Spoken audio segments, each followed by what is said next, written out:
Hi, my name is Romano Roth and today we are going to talk about feature switches.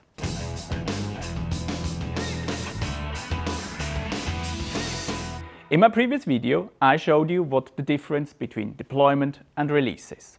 To release a software, we need to have a feature switch. So, what is a feature switch? A feature switch is nothing else than an if statement. If feature is on, then do that and enable that feature. So if we have this if statement, we give the business the opportunity to release the software when the code is already deployed in production. So with that, we are also able to have different feature switches. But pay close attention. If you have many feature switches, every feature switch is another test case which you need to test. And of course, you also need to remove feature switches after you have released the software.